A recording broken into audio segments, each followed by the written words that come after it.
प्यारे बच्चों, आज की इस वीडियो में हम जिस न्यूमेरिकल को सोल्व करने जा रहे हैं उसमें हमें पदार्थ के अणुभार की गणना करनी है। देखिए वो न्यूमेरिकल हमें कुछ इस तरह से दे रखा है। जब एक अवाष्पशील पदार्थ का 1.5 ग्राम 60 ग्राम जल में घोला जाता है तो उसका हिमांक 0.136 डिग्री सी कम हो जाता है। पदार्थ के अणुभार की गणना कीजिए। जल का मोलल अवनमन स्थिरांक 1.86 डिग्री सी है। तो प्यारे बच्चों, हम इस न्यूमेरिकल को कैसे सोल्व करेंगे? देखिए, जो वैल्यूज हमें ऊपर दे रखी हैं हम सबसे पहले लिखेंगे उन्हें। देखो वो क्या कहता है, वो कहता है जब एक अवाष्पशील पदार्थ का 1.5 ग्राम, सही है, कितना है 1.5 ग्राम 60 ग्राम जल में घोला जाता है। कहने का मतलब यह है कि जो आपका अवाष्पशील पदार्थ है, सही, उसको आप काय में घोल रहे हो? सर, जल में घोल रहे हो। तो इसका मतलब जो अवाष्पशील पदार्थ है ये तो आपका विलेय हुआ और जो जल है वो आपका क्या होगा? विलायक होगा। तो देखो विलेय और विलायक की मात्राएं हमें दे रखी हैं। तो विलेय की मात्रा के लिए W2 बराबर कितना? 1.5 ग्राम, सही। और विलायक की मात्रा के लिए W1 बराबर प्यारे कितना? 60 ग्राम दे रखा है। फिर देखो उसका हिमांक जो है वो 0.136 डिग्री सी कम हो जाता है, सही। तो इस हिमांक में होने वाली कमी को हम कहते हैं हिमांक का अवनमन या हिमांक में अवनमन। तो जिसे हम प्रदर्शित करते हैं प्यारे बच्चों डेल्टा TF से। तो कितना दे रखा है हमें? 0.136 डिग्री सी ये दे रखा है, सही।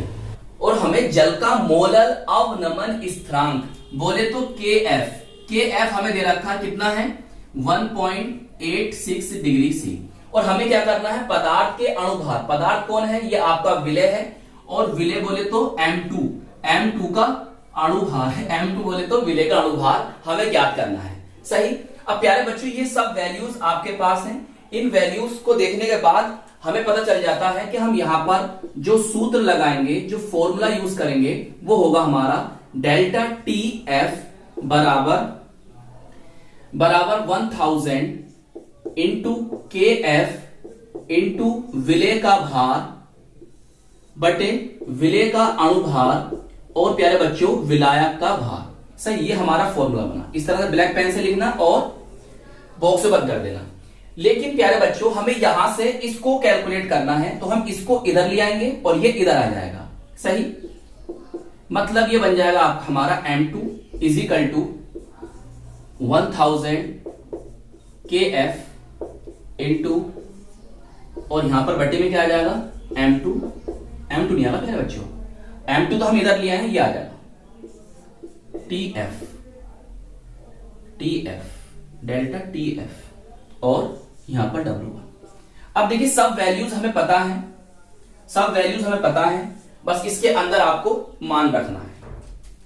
चलिए बहुत ध्यान समझेंगे।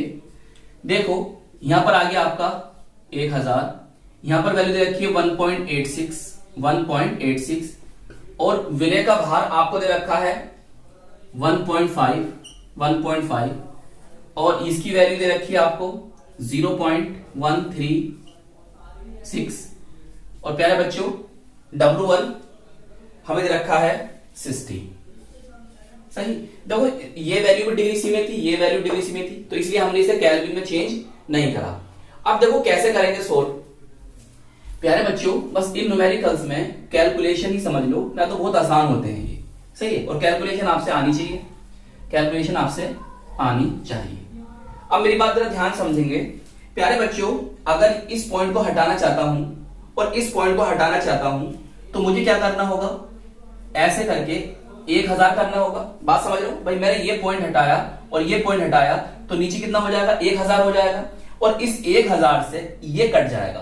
तो कहने का मतलब ये है कि ये दोनों पॉइंट हट जाएंगे तो फिर यहां से 1000 भी यहां से हट जाएगा, सही। समझ में आई बात जो मैंने करा है? चलिए तो अब मैं यहां क्या लिखूंगा? 1000 तो चला गया है और यहां से ये पॉइंट भी खत्म हो गए हैं इसके, तो ये बना मेरा इतना, सही। अब देखो प्यारे बच्चों, ये पॉइंट है, अगर मैं इस पॉइंट को हटाना चाहूंगा तो मैं क्या करूंगा भाई?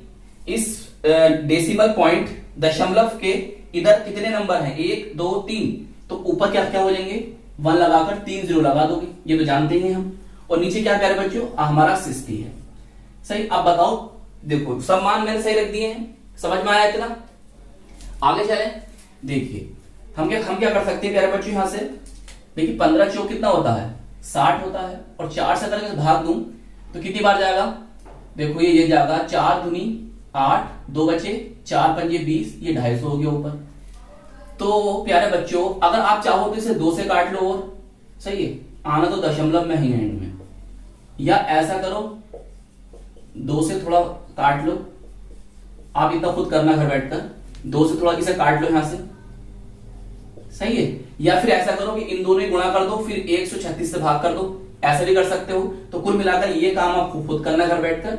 इसका आंसर प्यारे बच्चों आ जाएगा 341.91, और ये कौन है, अणुभार है, तो आ जाएगा यहां पर ग्राम पर मोल, क्या आ जाएगा, ग्राम पर मोल आ जाएगा। सही, अच्छा आपको एक बात तो बताऊं मैं, या आपको ना प्यारे बच्चों लगभग में ये लिखा मिल सकता है, या करके लिख दूं मैं, M2 बराबर 342, लगभग में लिख देता हूं, लगभग में 342 ग्राम पर मोल। सही, और यही इस न्यूमेरिकल का आंसर होगा। चलिए नोट कर लीजिए, आपका न्यूमेरिकल हो गया सोल्व।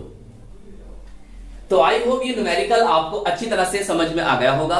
प्यारे बच्चों अगर आप इस चैप्टर के सभी इंपॉर्टेंट न्यूमेरिकल्स करना चाहते हैं तो आप इस वीडियो के डिस्क्रिप्शन में जाइएगा, आपको chapter wise important numerical series की प्लेलिस्ट मिल जाएगी। आप वहां से हर एक चैप्टर के इंपॉर्टेंट न्यूमेरिकल्स को देख सकते हैं और एक सुंदर सा प्यारा सा नोट्स बना सकते हैं। तो अपना ख्याल रखिएगा, खूब मेहनत से पढ़ाई करते रहिएगा। हम मिलेंगे आपको इसकी नेक्स्ट वीडियो में। जय हिंद, जय भारत।